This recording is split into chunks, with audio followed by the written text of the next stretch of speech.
우리는 지금 법정에서 설교하고 있는 스데반의 모습을 보고 있습니다.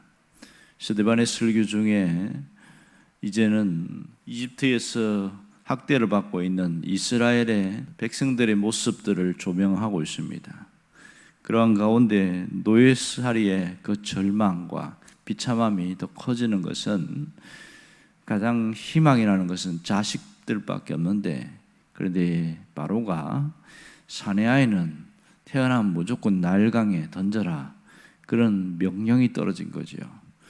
그러니 노예 생활도 너무너무 고달프고 자식이 죽어나가는 것을 봤을 때 그 절망감을 이루 말할 수가 없었던 겁니다. 이때 하나님께 부르짖으면서 이 고통의 상황에서 건져달라고 그런 기도가 있었습니다. 그런 상황 속에서 오늘 그때에 모세가 났는데 이렇게 말합니다. 오늘 그때는 그렇게 가장 지독한 절망 가운데 있을 때 그렇게 표현할 수 있겠죠. 그들이 이제는 살기가 너무 힘든 그런 삶 자체가 극에 달했을 때, 그럴 때 모세가 태어났다 이렇게 이야기합니다. 그러면 이 절망적인 상황에서 모세만 태어났는가 하는 겁니다. 그 당시에 여러 아이들이 태어났고 많은 사람인데 유독 모세만 태어났다는 얘기를 하는 이유가 무엇일까요? 오늘 이 모세에 대해서 뭐라고 이야기하냐면 하나님이 보시기에 아름다운지라 이렇게 표현하고 있습니다. 이 아름답다는 표현은 훌륭하고 아름다운 아이 이렇게 표현되어 있는데, 헬라어 원어의 단어는 이 아름답다는 이 단어가 히브리에서는 존귀하다, 보배롭다, 뛰어나다 이렇게 나와 있습니다. 그러니까 출애굽기 2장에 보면 2장 2절에 모세를 보고 잘생긴 것을 보고 그렇게 말합니다. 그 부모가 이 아이가 잘생긴 것을 보고, 그러니까 신약에서 이 아름답다는 얘기를 출애굽기에서는 잘생겼다, 이 토브라는 히브리어인데 이것은 뛰어나다, 존귀하다 이런 뜻이 되겠지요. 결국 그러면 아름답다는 것은 무슨 뜻이냐면 이 아이가 특별한 아이다 이런 뜻이 되겠습니다. 하나님이 보시기에 특별한 아이다 이렇게 표현하는 것이 가장 적합할 겁니다. 그리고 그 아버지 집에서 석 달 동안 길리더니 이렇게 표현합니다. 지금 아버지 집에서 석 달을 있었다. 이왕이면 6개월 동안 더 있게 하든지 왜 석 달밖에 못 있었을까, 이런 의문점을 갖게 됩니다. 그것은 아이의 출생 과정을 보면 석 달 동안은 견딜 수 있는 마지막 마지노선이다 이렇게 표현합니다. 근데 석 달이 지나면 아이가 계속 울어대니까 그것이 알려져서 이 아이가 사내아이인데 숨긴 것이 발각되면 아이만 죽는 것이 아니라 부모와 함께 있는 사람들도 큰 엄청난 박해가 시작되어지고 그 가정에 엄청난 우환과 환란이 불어오게 됩니다.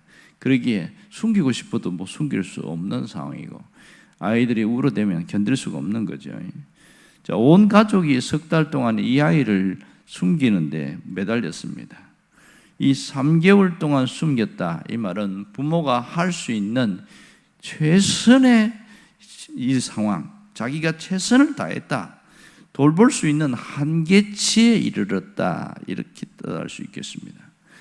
그러면 스데반은 설교 중에 왜 모세가 태어난 이야기를 하는 것일까요? 이게 굉장히 중요한 겁니다.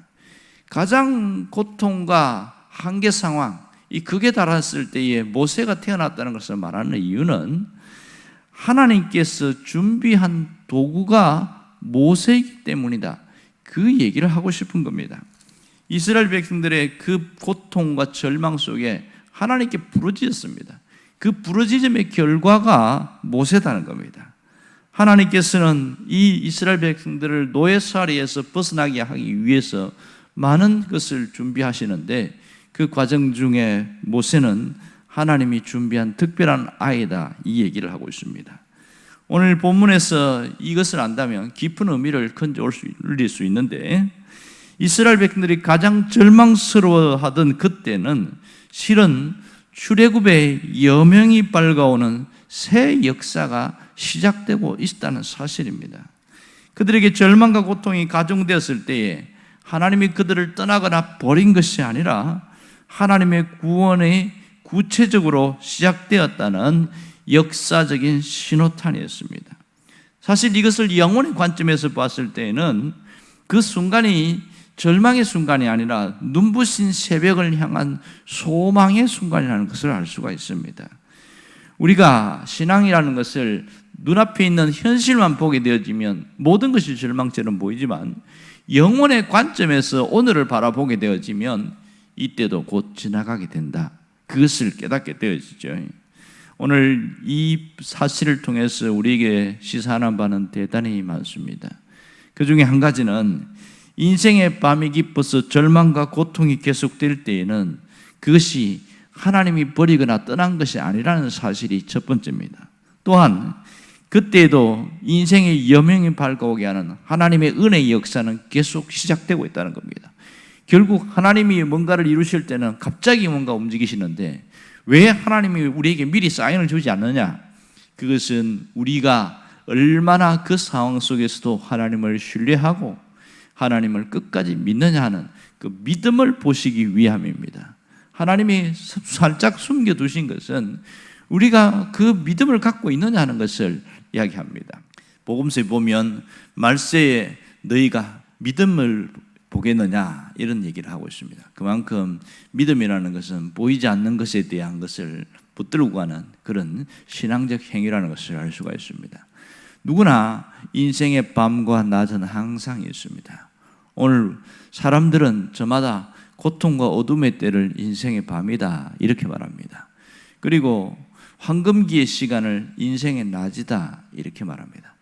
사람들은 밤을 다 싫어합니다. 인생에 낮만 있기를 원해요. 그런데 그런 사람은 단 아무도 없지요. 모두가 인생의 낮과 밤의 시기를 거치고 있습니다. 그러면 낮만 있으면 어떻게 될까요? 식물을 예를 들자면 낮만 계속 있고 밤이 없는 곳이 있다면 식물이 꽃을 피거나 열매를 맺지 못한다 이렇게 이야기합니다. 식물들이 꽃을 필 수 있는 시기는 언제냐면 낮이 아니고 밤이라고 합니다. 그 밤의 시간 동안에 꽃이 피어날 수 있는 모든 준비를 다 하게 되어지고 그리고 햇살이 돋아날 때에 그때부터 서서히 자기의 모든 것을 뿌리면서 꽃이 피고 또 열매를 맺는 이러한 과정을 거친다 그렇게 말합니다. 사람도 마찬가지죠. 사람이 내가 지금 살고 있는 것이 가장 좋고 아름다운 것은 인생의 밤이 있기 때문에 그렇습니다. 고통이 있기 때문에 그 오늘의 날이 귀한 줄 아는 거죠. 사실 평소에는 우리가 이렇게 숨쉬고 살아가는 것이 귀한 줄 잘 몰라요. 그런데 언제 하냐면 병상에 누워서 숨 쉬는 것이 힘들 때가 있습니다. 폐에 기공이 뚫려서 숨 쉬는 게 굉장히 어려운 사람들은 그렇게 이야기합니다. 내가 평소에는 너무너무 몰랐는데 숨을 쉴 수 있는 것이 얼마나 귀한지 새삼 느낍니다. 그렇게 이야기합니다. 뭔가 내가 가진 것을 잃어버렸을 때에 지금 갖고 있는 것이 얼마나 귀하고 소중한지를 그때서 깨닫게 되어집니다. 그 잃어버리는 그때가 인생의 밤입니다. 이 인생의 밤은 왜 하나님이 주셨을까요? 그것은 우리에게 훈련하고 준비하라는 시간입니다. 언제나 죽을 때까지 인생의 밤만 그치는 사람은 아무도 없습니다. 이 인생의 밤에 내가 준비하고 하나님의 때를, 하나님의 은혜의 역사를 준비하고 있을 때 그때 하나님이 우리를 세우십니다. 그러나 똑같은 상황 속에서도 자신을 한탄하며 신세를 타령하고 준비하지 않는 사람들은 하나님이 인생의 낯을 줄 때에도 아무런 능력 없이 허송세월하고 그렇게 보내는 경우가 굉장히 많습니다. 오늘 이 말씀을 통해서 우리에게 주시는 메시지는 정말 분명합니다. 아무리 고통과 절망 속에 있다 할지라도 하나님의 역사는 계속되고 있고 하나님은 준비를 하고 있다는 겁니다. 우리가 예기치 않은 어려움을 당하고 있지만 그것이 하나님이 우리를 버린 것이 아니고 하나님이 우리를 외면한 게 아니라는 사실을 분명히 기억해야 됩니다. 눈에 보이지 않는 하나님을 우리가 어떻게 알 수 있을까요? 예수님이 그런 얘기했지요. 요한복음에 보면 나를 본 것은 곧 아버지를 본 것이다, 그렇게 얘기합니다. 예수님을 우리가 본 것은 하나님을 본 것 같은 것이죠. 쉽게 표현해서 예수님은 몸을 입고 오신 하나님, 이렇게 표현을 하고 있습니다. 그만큼 하나님은 영이시기에 형체가 없습니다. 하나님이 살아계신다는 것을 예수님을 통하여 우리는 알게 되어집니다. 오늘 영혼의 관점에서 나를 바라보면 사실 이 고통과 힘든 것도 별것 아닙니다. 이때에 우리가 해야 될 것 딱 한 가지입니다. 생사화복의 모든 문제를 하나님께 맡기며 오늘을 살아가는 겁니다. 그분께 모든 문제와 고민을 던져버리고 지금을 살아가는 거예요. 하루하루 삶이 그렇게 이어지는 것, 그런 가운데에서 하나님의 역사는 시작되어집니다. 갈라디아서 4장 4절에 보면 때가 참에 하나님이 그 아들을 보내사 여자에게서 나게 하시고, 하나님이 인류 역사의 구원을 이루실 때에도 때가 찰 때까지 하나님이 기다리셨습니다. 우리의 모든 삶 가운데서도 뭔가 하나님이 일하실 때는 때가 찰 때까지 기다리고 있습니다. 그 때는 하나님이 정하시는 때입니다. 내가 계획해서 이룬 것이 아니고, 때로는 우리가 아무리 기도해도 그 어둠이 거두어지지 않을 때가 있습니다. 그러나 놀라운 것은 반드시 여명이 찾아온다는 겁니다. 빛나는 새벽이 우리를 찾아온다는 사실이에요. 그러므로 지금을 잘 견디고 이기는 것이 대단히 중요합니다. 오늘 우리가 이 사실을 안다면 어떤 마음가짐으로 살아가야 합니까? 그것은 영원한 약속을 믿는 사람들은 눈부신 새벽을 향한 소망을 노래할 수 있어야 됩니다. 하나님은 일하신다. 하나님은 역사하신다. 하나님은 나에게 눈부신 새벽을 열어가신다. 그것을 붙들고 가야 되면 정말 놀라운 일이 일어납니다. 그제 제 인터넷으로 잠깐 보니까 시골에 있는 아주 별 볼 일 없는 이 청년이 저기 어떤 우여곡절에 영국인가 어디 파리인가 넘어가서 거기서 블라인드로 하는 그런 어떤 대회가 있었나 봐요. 노래를 부르는. 거기에서 1등을 한 그런 일이 드러났어요. 이름이 기억은 안 납니다만은 이 아이는 저기 군산인가요? 아주 시골에서 교회 성가대에서 노래 부르는데 얘가 좋아하는 게 뭐냐면 성가곡을 부르고 하는 것을 굉장히 좋아했어요. 그리고 자기의 삶은 뭔가 대단한 일이 벌어질 만한 일이 없어요. 그런데 계속 노래를 들으면서 연습하고 또 연습하고, 바리톤에 좀 탁월한 기질이 있는지 너무너무 좋아해서 연습을 많이 하고, 그러다가 우여곡절 외국에까지 가게 되어졌는데 그 대회에 참석하면서 자신이 너무 떨려서 망했구나 그렇게 생각했더래요. 인터뷰하는 거 보니까. 그런데 그 사람들 중에서 가장 아름다운 목소리, 이렇게 호평을 받아가지고 최우수상을 받았어요. 그 다음부터 그는 완전히 유명인사가 된 겁니다.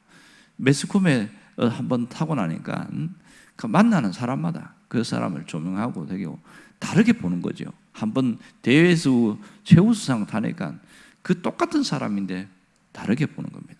그걸 보면서 이 사람에게는 그 기나긴 세월이 빛나는 새벽을 향한 하나님의 준비의 시간이었다, 이런 생각을 하게 되어집니다.